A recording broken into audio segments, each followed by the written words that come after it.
Senator Hutchison, and then to you. Well, thank you, Madam Chairman, very much, not only for the deference on border security where I live, but also on the way you run this committee, which is for us to do what's right for America. Mr. Attorney General, I do want to address some of the areas of border security. First of all, SCAP funding is something that continues to be shortchanged by your budgets, and SCAP, of course, is the reimbursement for local counties that incarcerate illegal alien prisoners. And along the border, our counties are generally very poor and don't have those kinds of resources. And each year you continue to not fund.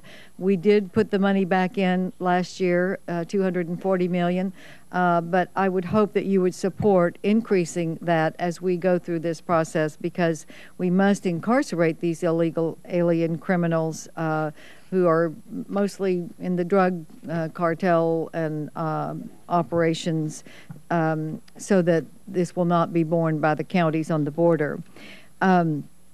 In response to Operation Fast and Furious, language was included in last year's bill that would prohibit federal law enforcement agencies from selling operable weapons to cartels.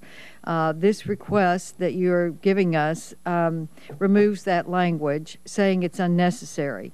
Mr. Attorney General, we just want to make positively sure that what happened does not happen again, and I would hope that you would support our insertion of that language again. Last year, our Commerce Justice State Bill provided $10 million to expand the capacity at the overcrowded El Paso Intelligence Center. And this is critical for our Southwest border information sharing, and has the potential to become the border's focal point to help stop the flow of narcotics, combat illegal immigration, and end human trafficking and firearms smuggling. It is imperative that this El Paso Intelligence Center and the DEA take full advantage of the resources available from the Department of Justice agencies, the FBI, the U.S. Marshals, and the ATF, and I hope that you can give us an update on the status of this funding and the project. There have been reports that cartels across the border are attempting to recruit college students to smuggle drugs into the country, and it says that minors are more appealing because criminal penalties are lighter for them. One of the good parts of your budget request is $312 million for juvenile justice prevention programs, and I will be interested in hearing if you think, if you're aware of these border threats to our youth, and if some of that money that you are requesting could be put on the border to try to make sure that we try to help our youth overcome the cartel overtures. In addition, there is a requested cut of 1.5% from state and local law enforcement grants, which are very important grants, again, to these local counties and the local law enforcement agencies along the border that have such a burden with the trafficking that is coming across the border, and I would hope that you would help us restore that funding. The VALOR program, the Violence Against Law Enforcement and Ensuring Officer Resilience and Survivability, is one that I applaud your efforts to put in place, and unfortunately, the number of federal, state, and local officers who died in the line of duty in America last year increased from 153 to 173. The feedback from the training and research being conducted through VALOR is very positive, including the Alert Center at Texas State University, which was credited by the two officers who came into Fort Hood when Major Nadal Hassan started shooting unarmed military people. both of those officers survived, even though Sergeant Munley was shot several times, but they both credited their swift response that day to the alert active shooter training program that they had received. So that's something that's very good that I applaud in your budget.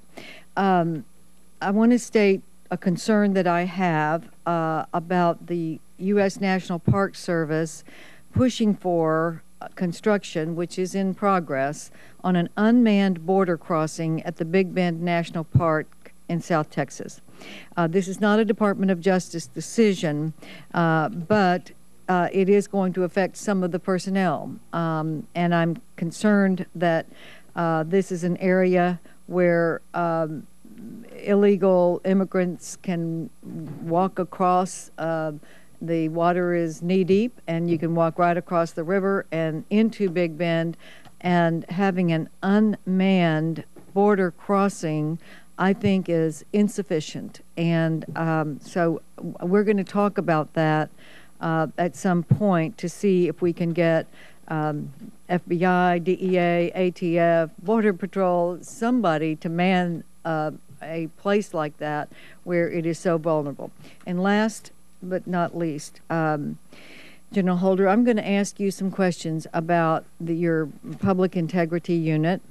I'm going to give you full credit for dismissing the case against Senator Ted Stevens when you learned of the corruption within that division of your department. I'm going to ask you questions because the report will be public within days, and if there's anything that you should take as your major responsibility, it is that the public corruption unit in the Department of Justice is fair and even-handed, and clearly that was not the case in the prosecution of a great friend to many of us and a great patriot for our country who unfortunately was very badly abused by the Department of Justice.